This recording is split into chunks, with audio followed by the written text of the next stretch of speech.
For the past few years, I've been playing mostly online shooter games with a sprinkle of some single player games here and there, like your Elden Rings or your Subnauticas or your Baldur's Gate 3s. But I've primarily, at least with streaming, always been in the multiplayer genre. And this past year has been my year I've been kind of breaking out of that and playing other games. Like if you haven't seen recently, I've been playing a lot of FNAF, other spooky games. There was Resident Evil games before that.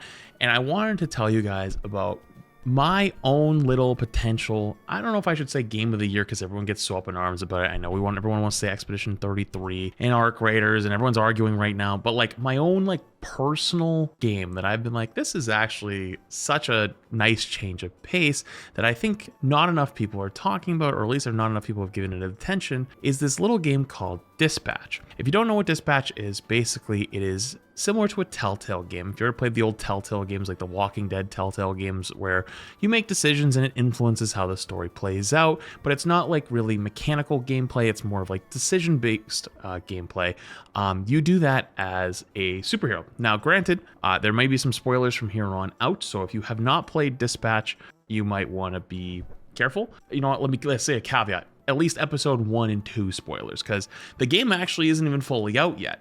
As of this moment, chapter 6 released this past week, which I've also played, and I believe chapter 7 and 8 is coming out this Wednesday and will be the conclusion. And I've never seen a game do this. Apparently this is common with Telltale games, I'm not a knower, where they'll release the game incrementally over the next few weeks, or over the weeks it's been out, almost like a TV show, so people can keep up with it and be like, oh my god, like, you know, so-and-so's best girl, or like, oh, these decisions like do these certain things, and can kind of have people catch up and watch other people's playthroughs and have an idea of like where the story is going, and also like predicting like what's going to happen next, like, oh, is so-and-so a bad guy? And so this is again where the spoilers will kind of start with at least chapters 1 and 2. I won't speak of anything beyond that, but you are basically a superhero who has a unfortunate accident where you will no longer be able to do your superhero work, and so you get picked up as a dispatcher at a hero agency. And so basically you're the 911 operator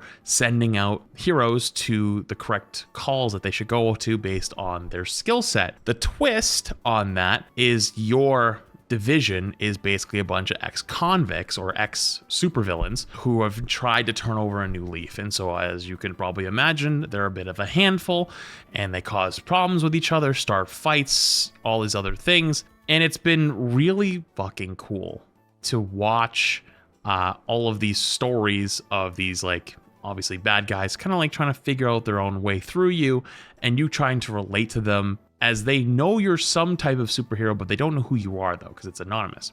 And the way you even get recruited is basically by this person who's named Blonde Blazer, who's actually one of the two, at least two at the moment. There might be more eventually. There's like a social media manager post that I saw that there might be another person that's romanceable, but currently where we are, there isn't. But there's two people that are romanceable. She's one of them.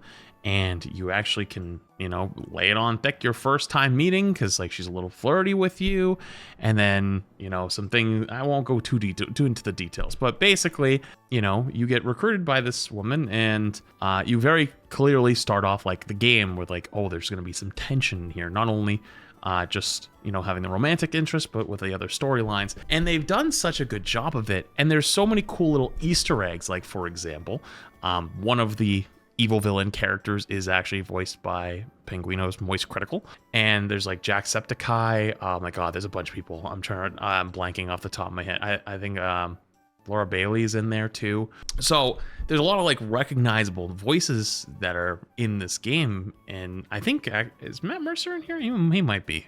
Some of them are Moist Critical, Laura Bailey, Jacksepticeye, Alana Pierce, Young Gravy, Travis Willingham, Matt Mercer. It's just a loaded lineup of character or of voices that are in this game, all for the price of $30. I guess technically $29.99, but then like taxes and fees. But regardless, though, it's been kind of nice this year, I would say, seeing so many games that are below that 60, 70, 80, whatever the AAA quadruple A titles. Price point is with like Arc Raiders this past month and Dispatch as well. And I just don't think the game has gotten enough credit outside of like the YouTube sphere. So I just wanted to drop this as like, if you haven't seen it yet or you haven't played it, I urge you to.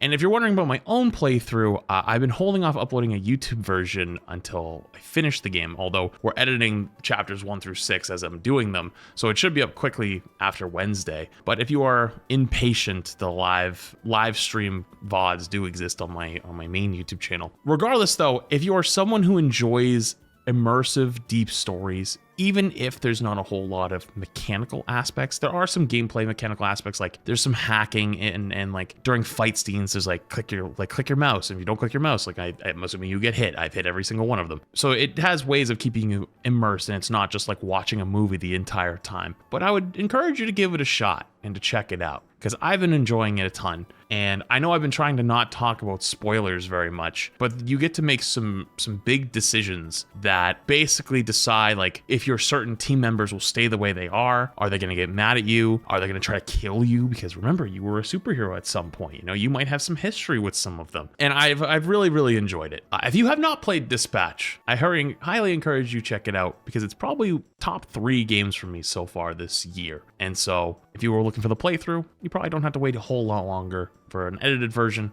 It'll be coming soon. But if you have been enjoying Dispatch, this is going to be major spoilers. So like you probably want to click off. This is up to chapter 6 spoilers at this point. 2 things. 1, Invisigirl Best Girl. 2, Blonde Blazer kind of freaks me out a little bit sometimes, but I think she's okay. I think some people theorize that she might technically be a bad guy. And 3, the social media manager thing that I mentioned earlier is apparently, well, it was teased. I don't know if it's actually true, to be honest with you, was that Malevola might be a romanticizable character, which I think will be cool as shit if that ends up happening. Regardless though, there's a decision that's been sticking in my mind since the beginning of the game. Is at the start of the game, you remember you throw that guy off the balcony or you decide to save him? It says he'll remember that, but there was nothing that ever came of it, right? There was no other backlash for making whatever decision you did. And I'm wondering if the end of the game, like I pushed him off. I wonder if he's gonna like try to kill me because I pushed him off, even though he doesn't die. Like you're like, oh, I put a mattress there, so he's fine. But I'm very interested to see how they're gonna wrap up this game with only 2 chapters to go. And also, I know everyone loves Waterboy. Waterboy? Is it Waterboy? I think it's Waterboy. But like, hey, don't hate me. Phenomenal Man, listen, kind of the GOAT. He's saved my run on a few things, a few of my fights, although when he doesn't run away or get depressed. Regardless though, too much yapping. Dispatch, good game. Can't wait for next week.